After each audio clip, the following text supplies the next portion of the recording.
and it has been pretty popular amongst a lot of IT heads coming forward. Ever since the concept of non-IT students who could join into the IT cadres through such tests has put TCS Nqt as the top qualifying examination in the market today to get a job in any IT field. Close to 4 lakh applicants come across to you every year, out of which very few people make it. And that few is 1.5 lakhs. And 1.5 lakhs is not a small number at all. Odds of people clearing this examination is very easy, and the sheer pressure of knowing that a lot of people join is the major reason why a lot of people fail to take things forward also. Let me remind you, this is just another aptitude test for you guys, where you will just put your heads together and solve it. You'll have close to 60 questions and up to an hour's time to solve everything, and that's roughly putting you up to 1 minute per question. The entire qualifiers test is split into four sections, that is your verbal ability, your technical knowledge, your quantitative ability, and your logical reasoning. If you take one very specific section which is being handled and which will be very specifically handled by me today, that is your verbal ability. Now, let me tell you what exactly happens in verbal ability. In verbal ability, we are going to be seeing close to 15 to 18 questions, including a reading comprehension. This is where you just put your basic language skills into proportion. All those multiple choice questions that was made you guys to solve from first year, if you had the privilege of solving, and if you were going to learn more about how exactly you guys can use your basic communication skills, basic knowledge of the language that you're using into your syllabus here. That's all you have to do, and you're solving these 15 questions the fastest in the entire paper. If you take any programmer or any technical person, he would always attack the quantitative aptitude or probably the technical section first to begin with, because that being their strong suit. However, a lot of people don't realize that they can get even more time to answer these very important questions with ease when you have solved the rest of the question paper, which is not really that important for you, because one, you might not be an expert in it, two, you're too good for it. And for those who think you're too good at it, then this is a revision course for you, what I'm going to be taking you through. And for those who think that verbal ability is a section I'm afraid of, I can solve quantitative, I can think about logical, but verbal is something that I really have to put my head into. For you guys, this is a life changing session, because I'm going to be presenting to you 20 questions from the previous 3 years of TCS Nqt examinations, and I'm going to be solving very specific questions, which exactly are those that you guys are going to get in the upcoming examination. This week long series, this is the one verbal section where you guys will get most of the answers to the sections where you think you might be finding difficulty at. Feel free to drop a comment in the comment section if you guys find difficult in any of the questions that I've shown you the method to answer. I'm just going to be sharing a PowerPoint presentation with you guys on screen, which will be displaying the questions with the multiple choice options. I want you guys to take a moment and think about answering it yourself before I go forward. I'll read out the question. I will tell you how to assess and assimilate the question before you even jump into the answers. Certain times you don't really have to look at the options at all. Your answer would be right there in the question. Times like that, when you look at the options, you tend to get confused. Like, what could be the right answer? Is it what I thought it was, or is it actually something else? Newsflash, guys. Sometimes, especially when it comes to language and verbal, all the rules of engagement in conversation, it is matching the subject verb agreement, it is matching the tenses. So it often sounds right, that means the answer is usually right. Nonetheless, if it is opposing to any of your thoughts in the correctness of the answer that popped into your head, that would be the right time for you to look at the options. Moving forward, let me just share my screen with you people. One moment. Display capture.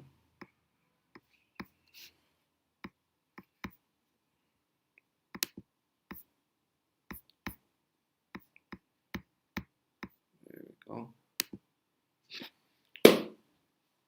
Verbal ability for study materials, where we are going to be looking at what exactly you guys are going to be facing at your TCS Nqt training. Well, to start off with, in this presentation, we will solve questions from the verbal section asked in the previous TCS Ninja recruitment process. So we have two types of TCS processes, one being the Ninja and the second one being the digital. So if you guys want to have a look at the copy yourself when you're solving it, please feel free to download. We have the link for you directly down below the video at the description box. You can just check it out downstairs. So just download the copy for yourself so it helps you in solving these questions in a much easier path. First and foremost question, for the four sentence, that's sentence 1 to sentence 4 in the paragraph given below, sentence 1 and sentence 4 are given. That is S1 and S4. S2 and S3 are two options that you guys have to choose. And where do you guys have to choose it? You have to choose it from the three options that's given below, that's P, Q and R. And the options are given below, that's QP, RQ, PQ and PR.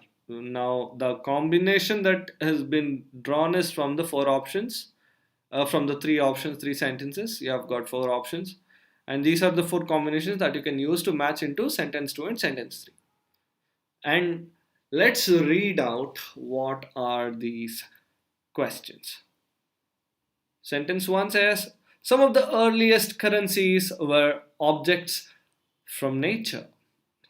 And the last sentence of the paragraph says, they were similar in size and small and durable. So we easily got to know from looking at the first and last sentence of the paragraph, we are going to be talking about currency. We are going to be talking about money. We are going to be talking about something that's prehistoric, because we are talking about early ages. Now we will see what could be the most relative answers that we can put in sentence 2 and sentence. First of all, let's look at the options now. So for P tells, although they may seem a pretty random choice, the shells had a number of advantages. Q. A notable example is Crowe shells, first used as money about 1200 BCE. So that's somewhere back in 12,000 BC, where it was used as an example where Crowe shells are a type of shells that was used. And last but not the least, counterfeiting dates to the invention of money. So we're talking about money being counterfeited, and that is possible only when the concept of money was brought in. Even before, we were bartering using shells and objects of nature. Now what could be the two most appropriate sentences here that you can use? Now in order to so here if we consider the last sentence as for, that is the pronoun they were similar in size, small and durable. So what does that exactly mean? They are talking about something that was currency here. If we consider the first sentence now, objects from nature, now that's a noun right there. Objects from nature, that's a noun. But this is not the noun for the pronoun, that is they. Now, because the noun S1 in general represents some objects from nature which are considered as currencies, but S4 is specific, describes a particular object that is similar in size, which is small and durable. Now, what does that mean? One such specific object from nature is introduced as a noun in which the given three optional sentences you have. Yes, one such object from nature is introduced in a sentence, and that is Q. So, if Q, that is a notable example, is the Crowe shells, first used to be the money after 12,000 BC. So, noun for the second pronoun from sentence 4, that is they, is Crowe shells, which is introduced in sentence Q. So now sentence Q definitely becomes included as part of this answer now. So you easily got to know that we can use Q as part of the answer. Now to find out the second half, what could be the second half? Now the follow-up, the phrase given is are, that is not even a sentence. It can be a title of a paragraph because it is just a phrase. It cannot be related to as part of the paragraph also. So the other sentence to be related to the paragraph is obviously P here. And P, there is in P we speak something that is related to these shells only. So the right answer here, if we take as part of the right order here, it is Q followed by P. That means option 2 or option A if you are seeing A, B, C, D as the options. So if we put that into the paragraph, heng barate, like how will we get it?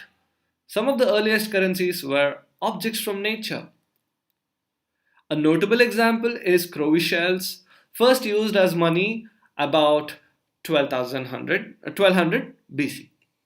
Although they may seem a pretty random choice, the shells had a number of advantages. They were similar in size, small, and durable. Now that makes a complete, perfect paragraph.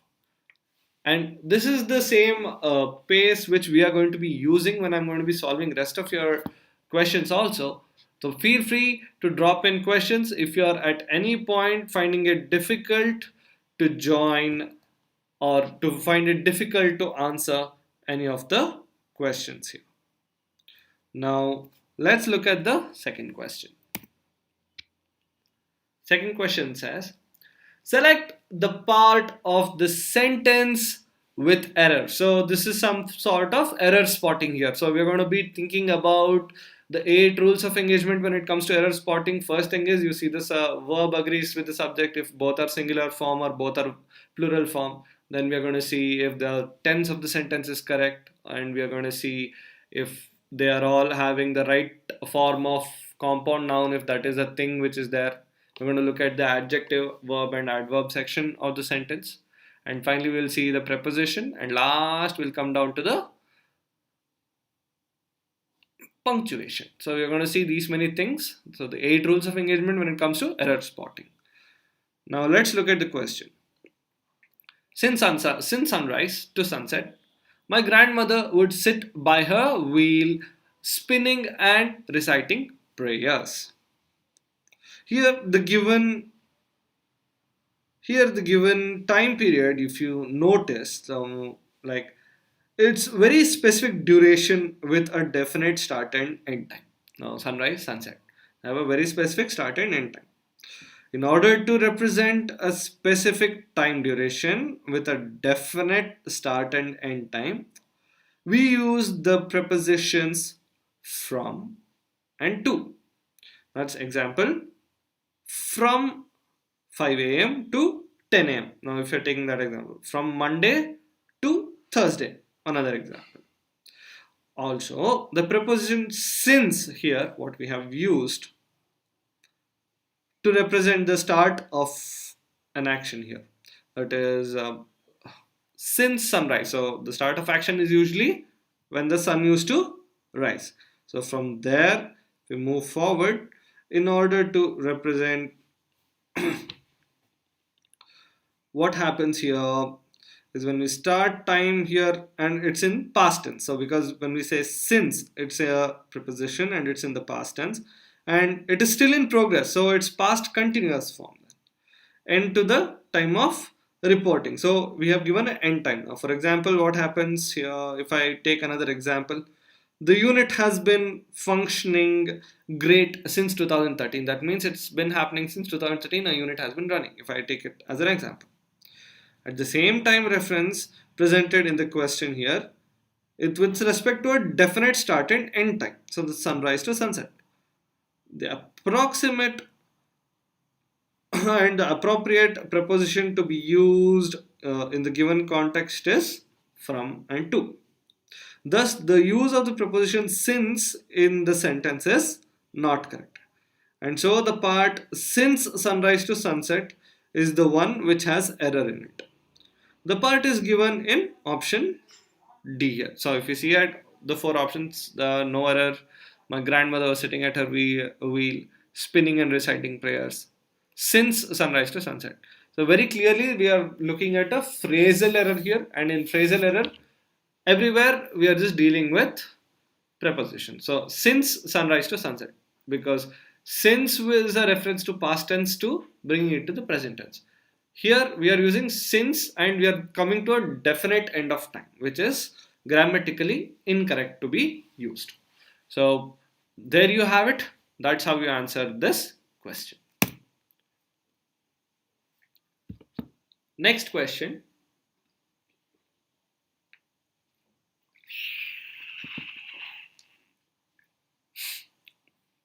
All right. The candidates blank certificates the office could not verify were not permitted to appear before the interview board. Here you have options where you'll have to choose to fill in the blank. Now option is whom, whose, who and which. Now let us see the sentence here. When we see the third question, the word that precedes the blank, that is the candidate. So we are referring to, you're using a definite article, so we are definitely talking about the candidate. So your candidate is very specific to the entire picture here. And the word following by the blanks is certificates. Now the certificates is very much relatable and specific to the candidates here. Now what happens? From the context it can be understood that the certificate belongs to the candidates, or the candidates possess the certificates, they are the possessors. If we consider the given options, in fact all the options, that is whom, whose, who and which, they're all relative pronouns, so we are relatable very easily in between subject to the object, subject being the candidates, object being the certificates. Now let us see how exactly, which exactly fits the picture. One such relative pronoun that reflects in the sense of possession is whose, that is option B. When we say the candidates whose certificates the office could not verify were not permitted to appear before the interview board. Now, if you just look at the rest of the relative pronouns here in the options, the candidates whom certificates, whom, let us see the meaning of what whom is. Whom means to find someone in a bunch of people. Now we know it's candidates, but certificates cannot go to a bunch of people. It is very specific. So it when we say whom, it is not specific to which candidate it is there. And who certificates? Certificates cannot be a person to be referred to as a person here, like who. And which certificates? All right, we understand that certificates is an object. It has no gender, but which certificates the office? So how many certificates can a candidate get from one office? They can only get one type of certificate here. So whose certificates? The candidate certificates, very clear and specific to the definite article that is representing the noun. Noun being the subject. When we say the candidates whose certificates, the candidates become the subject and certificates become the object here. That is your answer to question number 3.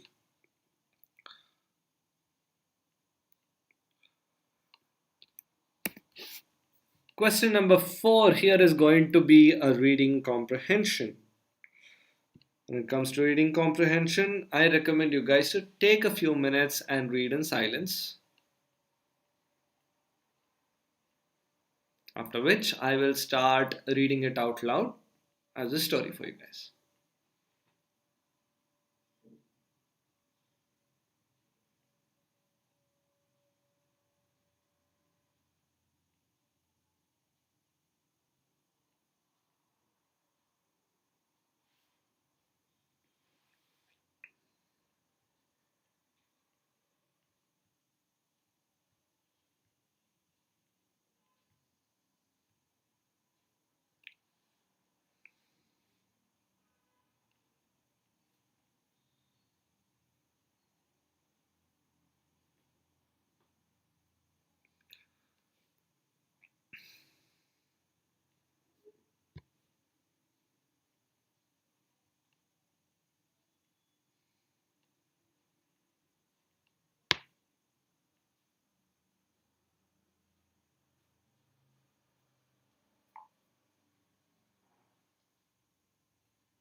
Okay, here we go. I'll start reading it out loud for you. It's apparently humankind's fate never to stop writing the history of pandemics. No matter how often they occur, and they do occur with great frequency, we collectively refuse to think about them until circumstances demand it. Then, when the immediate crisis passes, we put it out of our minds as quickly as possible. And so we again are unprepared when the next contagion in the case COVID 19 bursts upon us. Once again. Then, when the immediate crisis passes, oh, I'm just missing out on the sentences. My excuses here, ladies and gentlemen. Let me start over once again. It's apparently humankind's fate never to stop writing the history of pandemics. No matter how often they occur, and they do occur with great frequency, we collectively refuse to think about them until circumstances demand it. Then, when the immediate crisis passes, we put it out of our minds as quickly as possible. And so, we again are unprepared when the next contagion, in the case COVID 19, bursts upon us. Richard Conniff traces this alarming cycle in How Devastating Pandemics Change Us. This month's cover story. It examines our long relationship with infectious diseases from the hard lessons we have been forced to learn to the brave and often difficult characters who have risked their lives to save us. Smallpox taught us that we could prevent disease through inoculation, and as the 1700s ended, vaccination. By the mid 1800s, cholera's lesson was about sanitization and the need for centralized water and sewage systems. After the same time, one man we've all heard of, Louis Pasteur, and one many of us haven't, Robert Koch, became the fathers of germ theory, tools they created and still use to identify and fight what Conniff calls an astonishing rogues gallery of deadly pathogens. And yet, here we are again fighting on two fronts. The first against a new coronavirus sweeping the planet to devastating effect. The second with each other over domestic and international politics, and whether we are willing to pay the price of prevention. It's an important question for our planet while we debate the next pandemics draw near.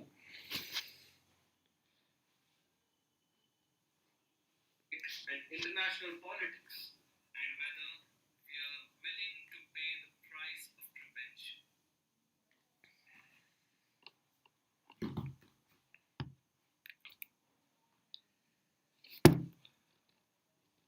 Very clean story, very neat story. We understood exactly what had to be understood here. We got to know a lot of elements. Before I even take you guys to the question section here, I want you guys to understand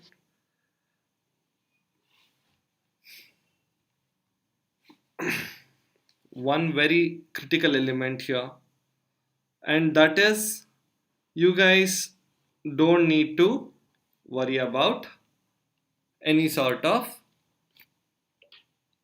contradictions here. In my presentation, I'll be changing screen to the question section. However, you guys can see the paragraph at the same time when you're answering the questions. So always remember, look at the paragraph when you're answering the questions. Don't just answer the questions by the options that's given. Certain times you'll have to go back, loop back and relate to what exactly you had to learn from the paragraph here. Now let us see what are the questions and hopefully we'll be able to answer it. Now according to the paragraph, which statement is correct to you? We have four options. Research about vaccines is not reliable. Option 2, all pandemics are not to be feared. Option number 3, pandemics keep occurring periodically. Option number 4, there is no solution for a pandemic. So according to you, which could be the most suitable option that we could use here? Choice is very simple. When we look at the four choices, we also look at the paragraph here. Now I'll just look. Now I hope you have remembered bits and pieces of the story when it comes to the paragraph. Here, when we talk about the sentences, let us look at which of the following sentences could be very negligible when it comes in relation to the story. Let's start from the last one. There is no solution for a pandemic, and which is very obvious looking at the current COVID situation. Also, nobody has yet discovered a solution to end a pandemic at any cost. Pandemics keep occurring periodically. History tells us the facts that pandemics, yes, have happened periodically. All pandemics are not to be feared. Very much true. If you take cases of Spanish flu and all, very few people got affected. Even SARS, very few people got affected. On a global scale, except bubonic plague, I think this is what has struck in such a deadly manner. That's the COVID virus, corona disease, the coronavirus. So look at the first option. Research about vaccines is not reliable, which is absolutely not true. When vaccines were created, it was always to end a deadly virus, to end a deadly disease, to find a solution to humanity. That was the plan intended every time a vaccine was created. It was always in the goodwill of nature. So the correct option here, which is the correct option which we look at here is option C.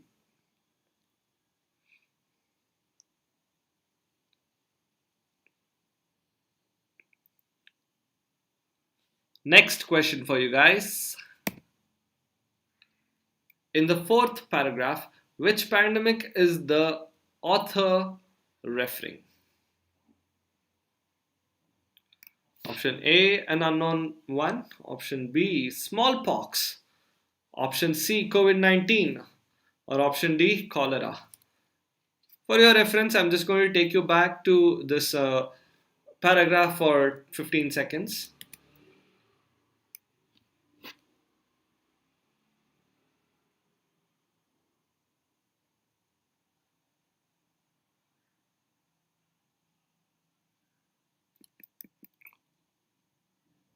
Now let's look at the answer. What could be the most appropriate answer? Do I see in the comment section? I see Akash Velu says smallpox. Does anybody else have another answer for you guys? Option 3 again, smallpox. Okay. Bhumika SL tells COVID 19. Hema says it's smallpox. Okay, there's a bit of a confusion for you guys. Let's see. Okay. Madhu is just losing his mind and is like an unknown one. He doesn't really want to answer. Buck up, gentlemen. Everyone, try to be honest with what you're going to give forward. If we trace back to the fourth paragraph, it is stated that it's an important question for our planet while we debate. The next pandemic draws near. However, the next pandemic refers to the unknown one, which is yet to occur. So, option A, an unknown one, is the correct answer. Of course, we did talk a lot about smallpox, we did talk a lot about the coronavirus. However, the right answer was given to me by Madhuzade. Only good job, buddy. You got the right answer. According to the paragraph, now let's go back to the paragraph for you to explain. The fourth paragraph here refers to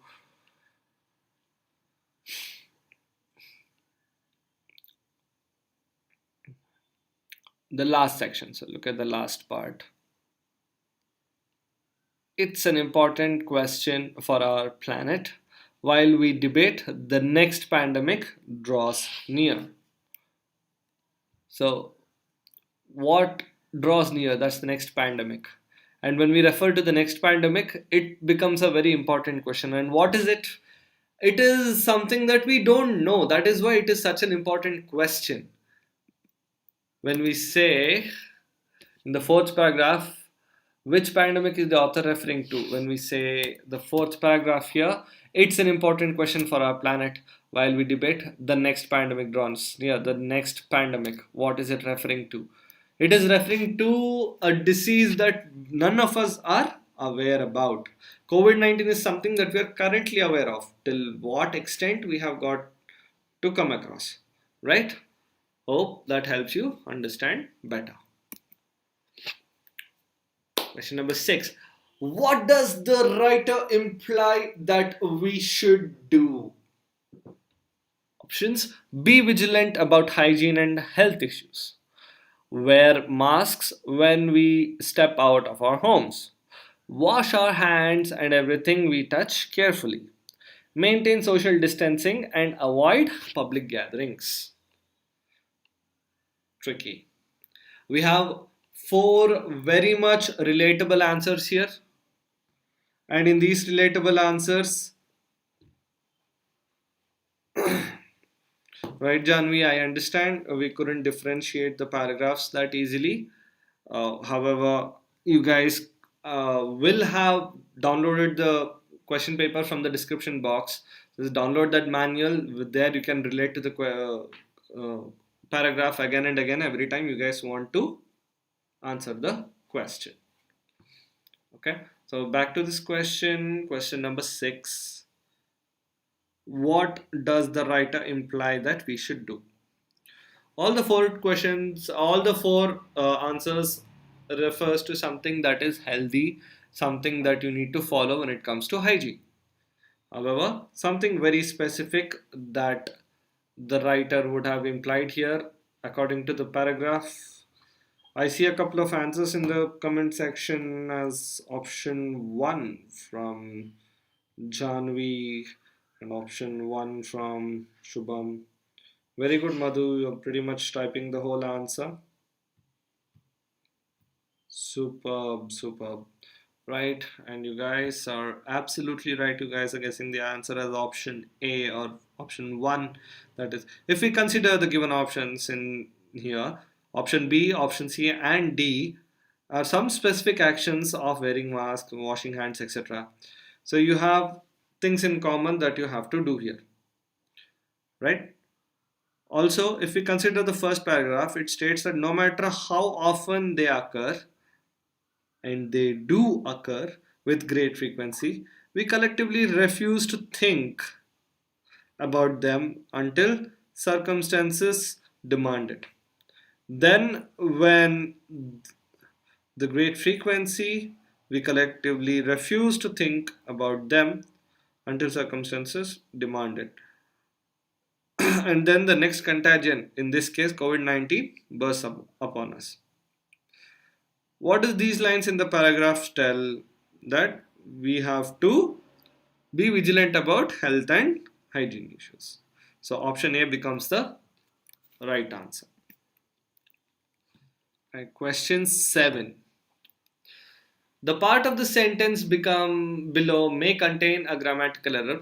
Identify the part. A high-end machine was inaugurated at the city's Institute of Medical Sciences, which will facilitate 3,000 RT-PCR tests for coronavirus in a day. So, what could be the most appropriate grammatical mistake here again for you guys? When we look at the question,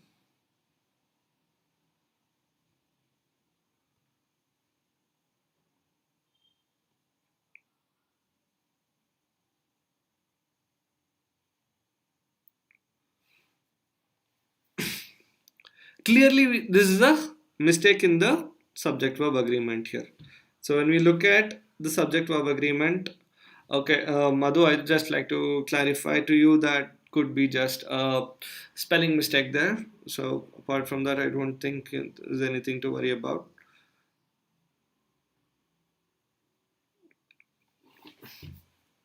But then again, when we look at the answer here, inaugurate spelling mistake is the correct option to be chosen. So option 1 becomes the right answer for you guys. Question number 8. The following sentence pair can be combined into a single sentence. Choose the sentence that best combines the two sentences without changing its meaning. Nikhil researched the topic well. He was able to do his viva voice as well. Now, what could be the right type of word that you could use to combine? Now, let us look at the options. Option 1, Nikhil researched the topic well unless he was able to do his viva voice well. Option 2, Nikhil was able to do his viva voice well despite he researched the topic well. Nikhil researched the topic well, therefore he was able to do his viva voice well. And last option, Nikhil was able to do his viva voice well, although he researched the topic well. So what could be the most appropriate answer here for you guys?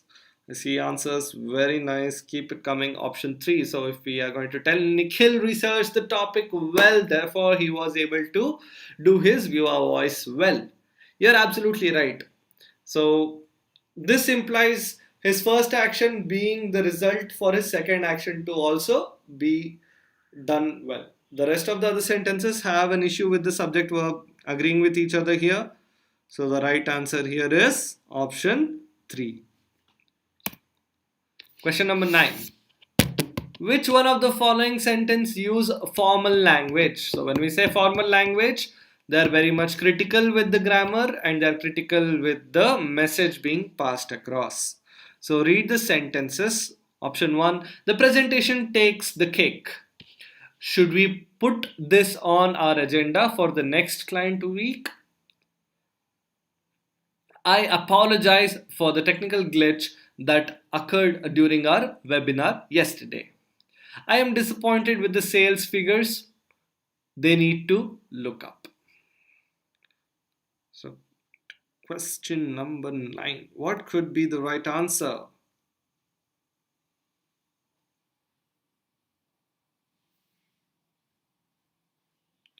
A lot of option 3 is coming in. Very nice. I see you guys have been paying attention to what formal and normal conversations are. Very good. I apologize. Apologize is a very critical word you use to avoid using the other term, that is, I am sorry. So I apologize. And again, if there was any problem with your computer, so problem with your presentation, you could use a very specific term to it, that was a technical glitch.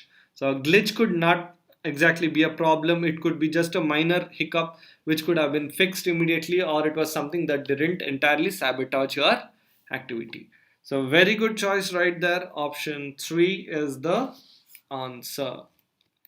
Although option 2 sounds very formal, it doesn't necessarily capture any message except for putting up a list onto your agenda. 10th question. I know it's a mess, but I think you guys can pull it off because there are only two sections where you will have to fill up with two appropriate answers. So the questions on, so here is where you're going to be looking at what is to be answered. So let's look at the question. You're going to read a text about a man in a photograph. Some sentences are missing from the text.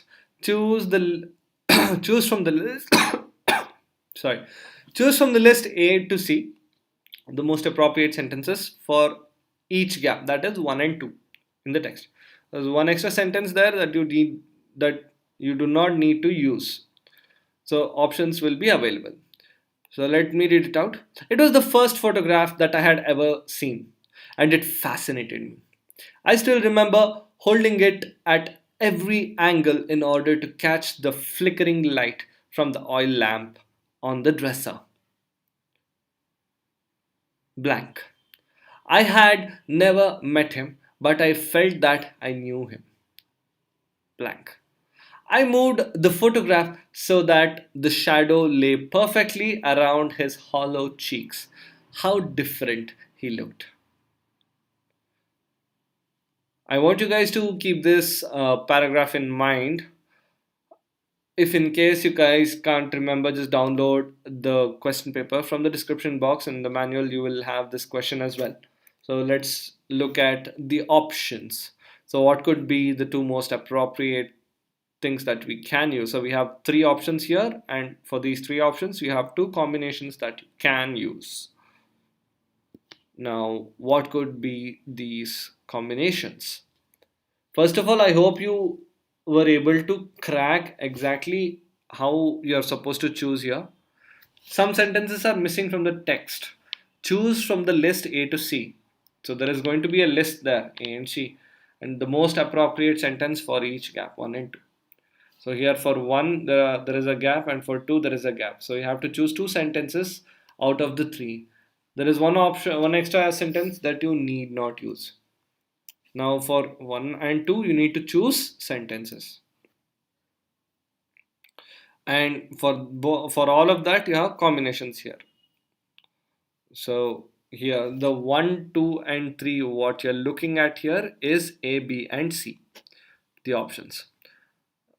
A is the man in the photograph was unsmiling but his eyes were kind. B is I would tell him how wonderful he looked with the shadow that I had seen across his photograph, and I would most carefully suggest that he grew whiskers.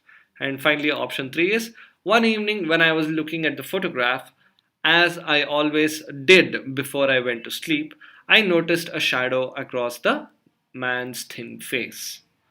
Here, if you guys are going to be choosing the exact answer, what would it be? I have Shabnam Begum saying it's option C, that is C and B, that is One evening, when I was looking at the photograph, as I always did before I went to sleep, I noticed a shadow across the man's thin face. I moved. I had never met him, but I felt that I knew him. And option C, if we take another one, that's B. I would tell him how wonderful he looked with the shadow that I had seen across his photograph, and I could most carefully suggest him that he grew whiskers. I moved the photograph so that the shadow lay perfectly around him. So most of you say it's 1A to C. Okay, now let us see what is the exact answer. Hmm.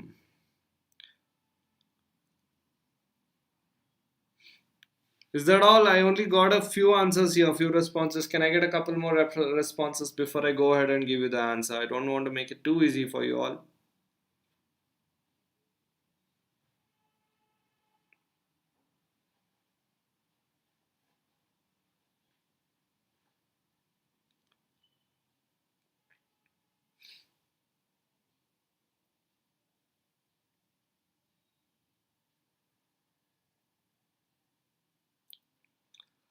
And as most of you answered, anyways, the correct answer is option A.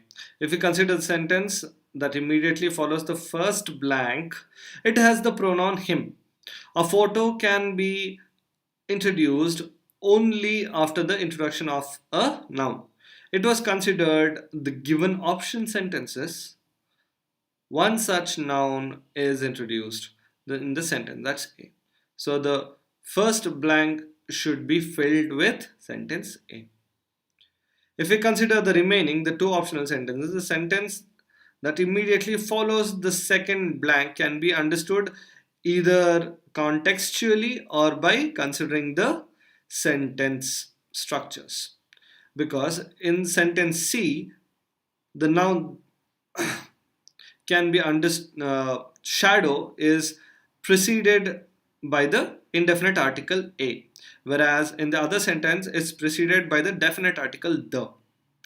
The definite article can be asked only about the introduction. So, in all the ways, the first sentence that describes the shadow is sentence C. So, it should be the correct sentence to be fitted in the second blank. Thus, the required combination of optional sentences to be filled in each of the two given blanks is option A and option C. That is, correct option is 4, what you guys have chosen. Good job, guys. So looking at the next question, select the most appropriate option to complete the sentence. The final report on the project was a dash into 3 parts: broken up, broken off, broken away, or broken out. Question number 11 is pretty simple. The correct answer here is the first one. The first report on the project was broken up into 3 parts. So as clearly it was split up into 3 different sections. So correct option here is option A.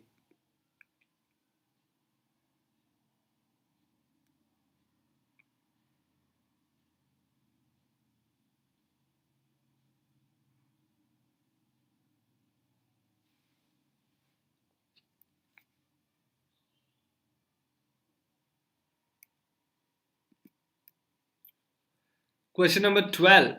You are going to read a text about an interesting initiative. Some sentences are missing from the text. Choose the text from the list.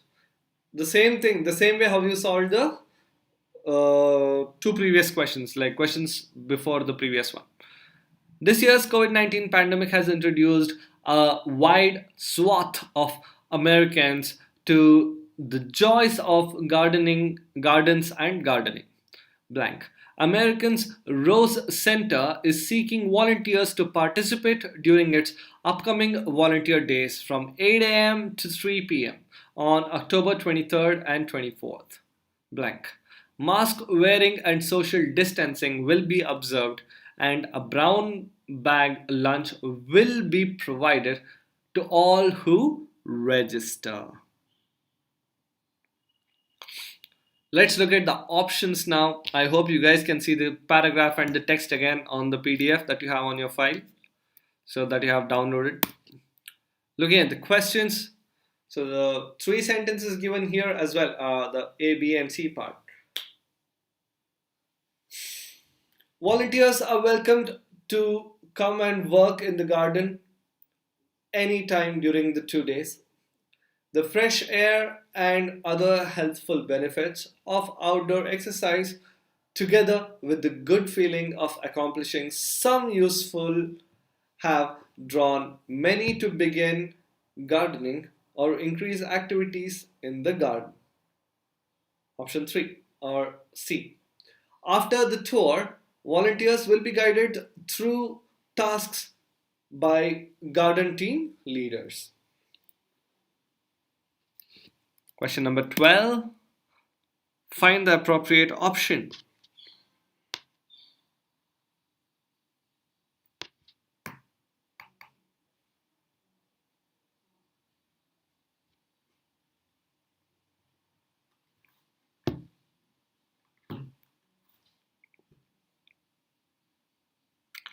Let's hear it in the comments, guys. Let's see if you all can answer this question. It's pretty easy.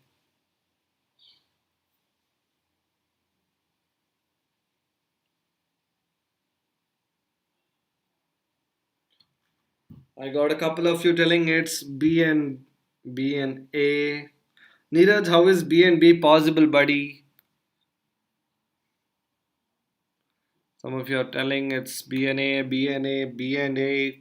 Great. We have a lot of people who is attempting at it. I like your moxie, I like your energy. And the correct answer is option B and A. When we choose option B and A here, now let us see what it is exactly telling. This year's COVID-19 pandemic has introduced a wide swath of Americans to the joys of gardens and gardening. The fresh air and other healthful benefits of outdoor exercise, together with the good feeling of accomplishing something useful, have drawn many to begin gardening or increase activities in the garden. And when we say option A, before that, Americans Rose Center is seeking volunteers to participate during its upcoming volunteer days from 8 a.m. to 3 p.m. on October 23rd and 24th. Volunteers are welcome to come and work in the garden anytime during the 2 days. Mask wearing and social distancing will be observed, and a brown lunch bag will be provided to all who register.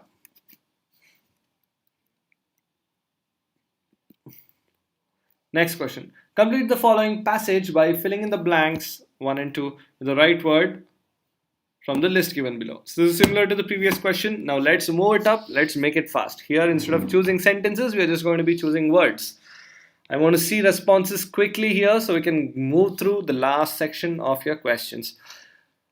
Compared with conventional agriculture, organic farming uses fewer pesticides, reduces soil erosion, decreases nitrate leaching into groundwater and surface water, and dash animal wastes back into the farm. These benefits are dashed by higher food costs for consumers and generally lower yields. What could be the right words that you choose for these two blanks? Looking at all the sentences going in the past tense, and all the past tense is something that is in simple past. I would recommend you guys to choose the answers appropriately here as well.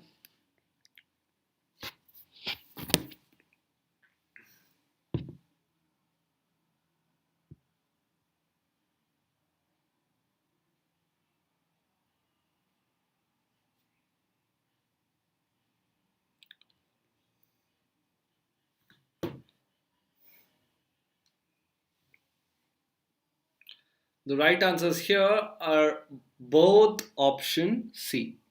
When I read out the sentence, compared with conventional agriculture, organic farming uses fewer pesticides, reduces soil erosion, decreases nitrate leaching into the groundwater and surface water, and recycles animal waste back into the farm. These benefits are counterbalanced by higher food costs for consumers and generally lower yields. Counterbalancing basically means it is balancing out.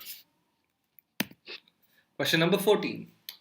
Fill in the blanks with most appropriate pair of words from the options given below. And this again is also an easy one here, just to choose the right form of sentence that is supporting the tense here.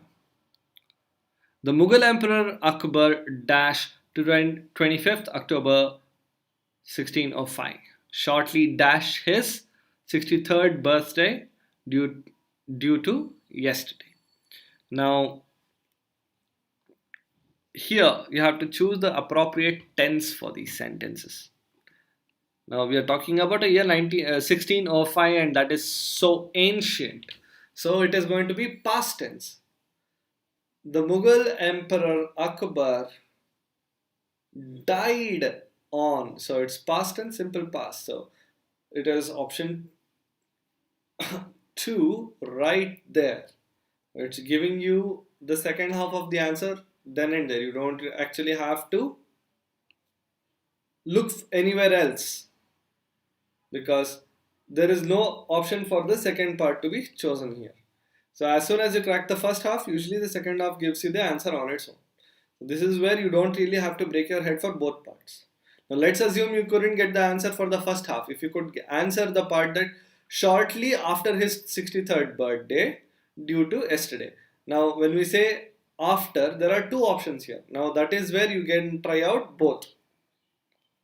Died at. Now at is a preposition you would use to denote a position. So that is inappropriate for a time of the year. So on would be very much perfect there. So the correct option here is option 2. Question number 15. For the following sentences, sentence 1 through sentence 4, paragraph below, same like what we did in a couple of questions previously, let us look at the questions. In fact, your first question also was pretty much the same. A global partnership will be making 120 million rapid coronavirus tests available to 133 economically less advantaged nations at heavily discounted prices, the World Health Organization announced. Here you have to look at the second and third sentence, and the fourth sentence says the plan is the result of a series of agreements between the two pharmaceutical companies and several non-profit organizations and the Global Fund. I hope you guys have memorized the question. I'll be moving forward to look at the options so that we'll be able to solve this. Hopefully you guys have opened your manuals as well so you can see the question and answer at the same time. So here sentence 1 is they will cost the purchasing nations $5 or less apiece. Testing is a critical cornerstone of the COVID-19 response, enabling countries to trace and contain the virus now. Lastly, the virus will be supplied by US-based Abbott and South Korea's SD biosensor over a period of 6 months.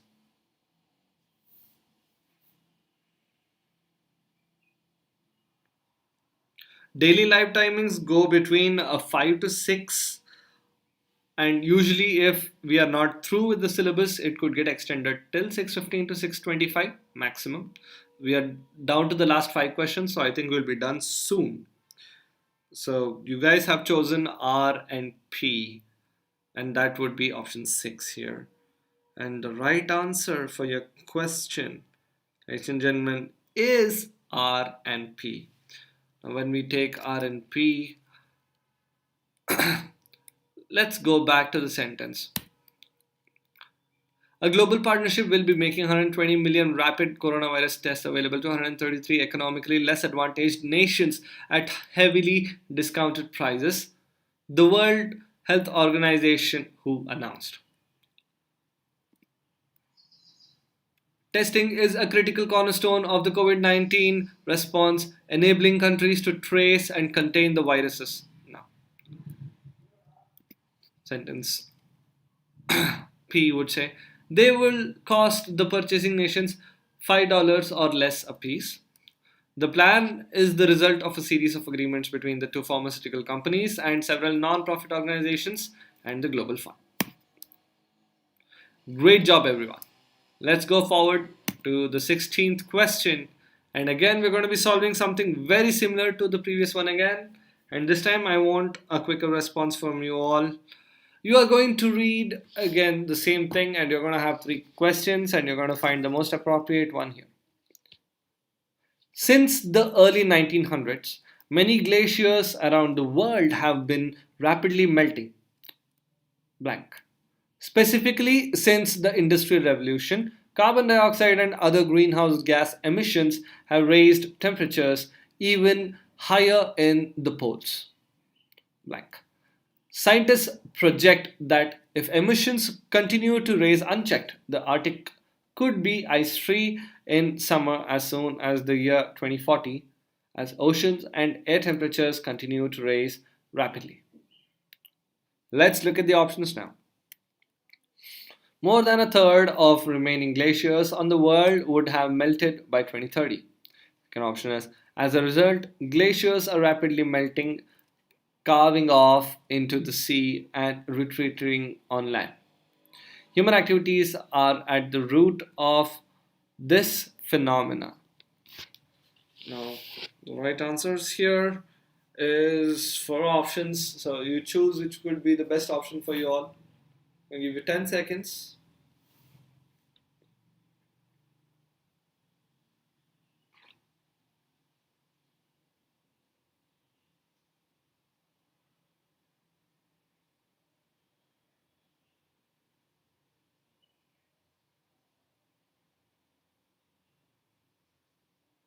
There we go. So do you guys have the right answer for me? Can I see it in the chat window, guys?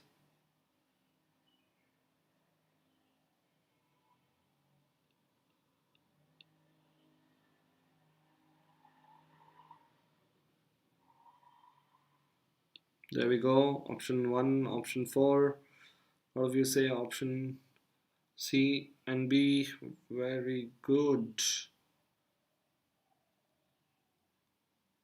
All those who chose option C and B as the right answers, C going first and B going next, are absolutely right. So when I read out the sentences here, since the early 1900s, many glaciers around the world have been rapidly melting.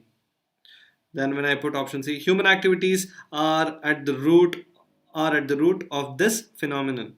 As a result, glaciers are rapidly melting, carving off into the sea and retreating on land. Scientists project that if emissions continue to rise unchecked, the Arctic could be ice-free in the summer as soon as the year 2040, as ocean and air temperatures continue to rise rapidly.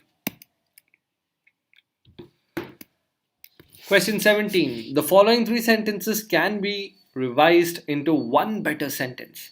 Choose the sentence that is the best revision. Now the sentence is, I was at the fair, I got lost, I got scared. Now how exactly would you want to reframe this sentence? You have four options. Let's hear the correct option down in the comment section, guys.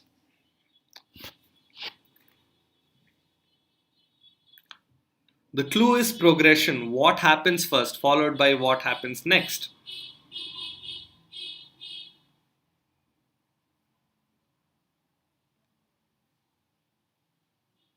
And all of you who chose option 4 are absolutely correct. I got lost at the fair and I was scared. First, you will be lost. Where will you be lost? You can be home, you can be lost in your thoughts.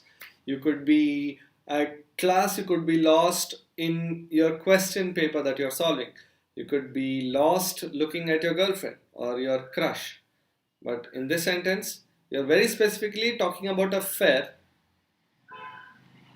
Hence, I got lost at the fair, and as soon as you got lost, you got scared. So, option 4 is the right answer.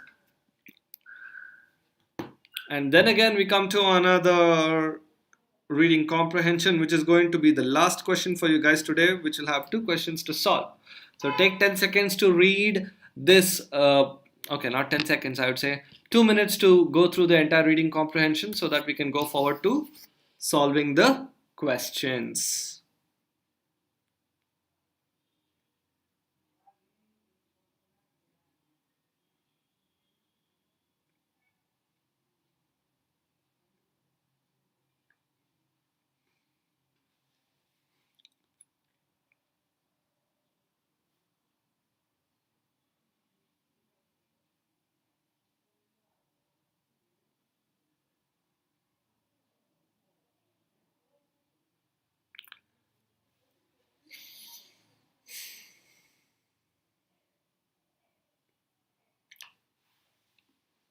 I'm going to read it out for you guys now.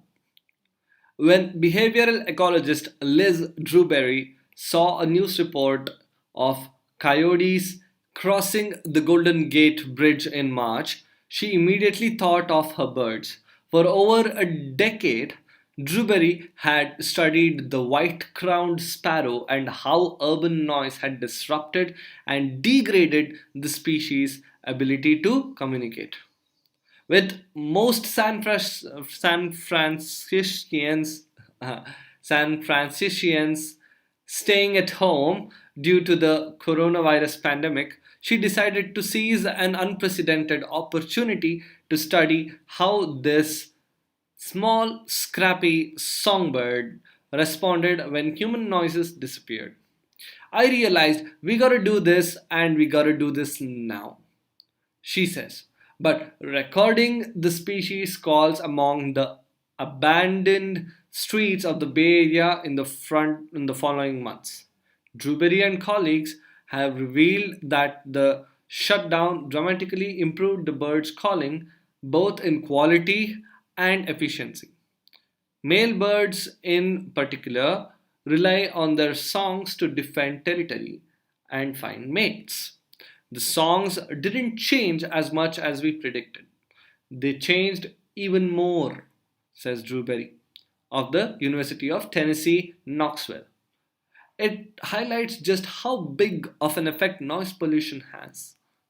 The research published today in Science is amongst the first to scientifically evaluate the effects of the pandemic on urban wildlife. It also adds to a burgeoning field of research into how the barrage of human made noise has disrupted nature, from ships drowning out whale songs to automobile traffic jamming bat sonar. A very interesting story. Now let us look at the questions what we have to solve. First question: what purpose does the calls of the birds serve? Is it option 1? They help them locate other birds. They show them the direction during flight. They help the male secure their territory. Or they assist them in finding food.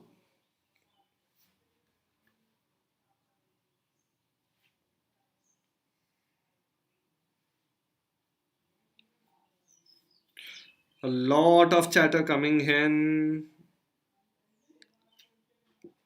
Let's hear some answers. Everybody says they help the males secure their territory.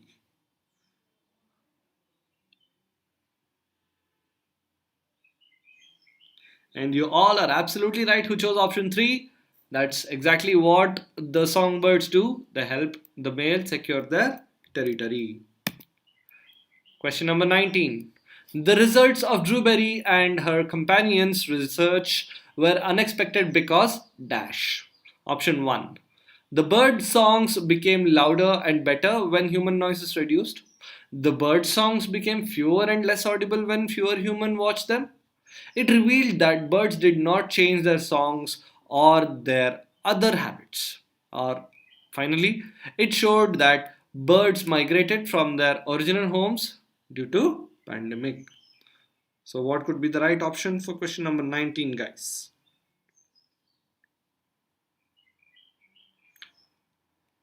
Jivita says it's option 1. Madhu says the same. Chaitali, Rathod, Divya. Okay. Okay. Hmm. It's quite obvious. Yeah. The bird song became louder and better when human noises reduced, obviously, because they were not being disturbed by our man made noises. The correct answer is option 1. And the final question for you guys today: which word does the writer use to describe the extent of research on noise pollution? If you go back to the paragraph, you will see these four options, which could be that one word that spoke very clearly towards the description on the research of noise pollution.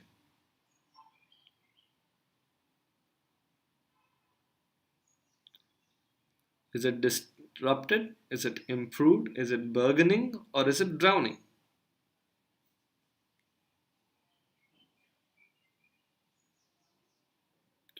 Hmm. All right. I'm still getting answers. Correct. Janu, yes, option 1. Oh, wait, you're still on 19. Okay, Snipey. Snipey Gaming. My god. One day we hope we will game, man. I'm a gamer as well. Good job, guys. So 19, option 1 is correct. And finally, last question, 20th. What's the correct answer? Madhu Zadeh is the only person who has given the correct answer for the 20th one. It is burgeoning. Now, if you want to know what is the explanation for it, here it is. The extent of research on noise pollution is a noun when we are referring to it. So, the word that describes the noun, or in other words, the word that gives some additional information about the noun, should be an adjective for the noun. So, something that describes a noun becomes an adjective, right? So, I have to find an adjective here. If you trace back to the last paragraph, it is stated that it also adds to the burgeoning field of research. It also adds to the burgeoning field of research into how the barrage of human made noises have disrupted nature. Disrupted nature, yeah, that makes sense, but burgeoning field of research, because the question of what we are relating it to is to describe the extent of research, so that is burgeoning indeed. So the right option here becomes burgeoning.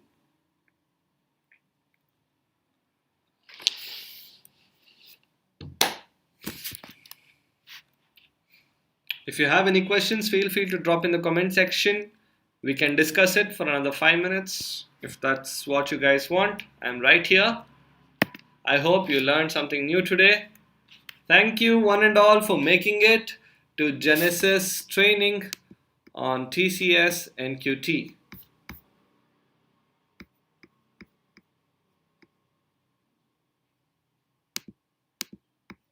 There we go. I hope you all had fun. I hope you all learned something different today.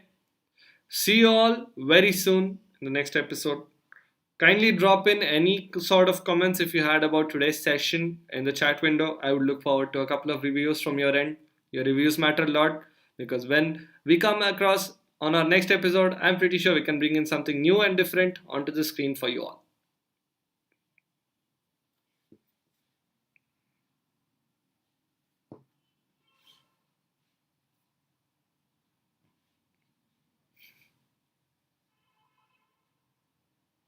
Okay, we have a couple of people who are asking. Okay, failure boy. I like the names that you guys are putting across here. Now, what could be the questions? Updates wale bhaiya, you are in Google. Fine. Please avoid any sort of nonsense in the chat window. Let's have some serious discussion now. Sir, please tell me what are the important topics we have to prepare in coding. I'm not an expert in coding, buddy, but I know one thing about basics when it comes to anything. Basics matter the most. So as long as you're strong with your basics, it'll help you crack anything. Be it verbal where you know your grammar, or be it coding where you know your basic semantics and syntaxes. If you're familiar with it and if you know how good you are with your basics, it becomes equivalently easy for you to solve your question papers.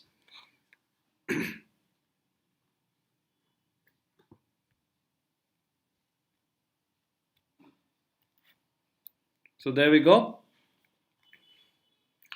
Thank you, one and all. Have a lovely evening. See you all in the next episode of Genesis Training. Until then, take care, keep learning, keep studying. Welcome to the Coronial era. And this is where you guys make a difference for yourself. Take care. Bye bye.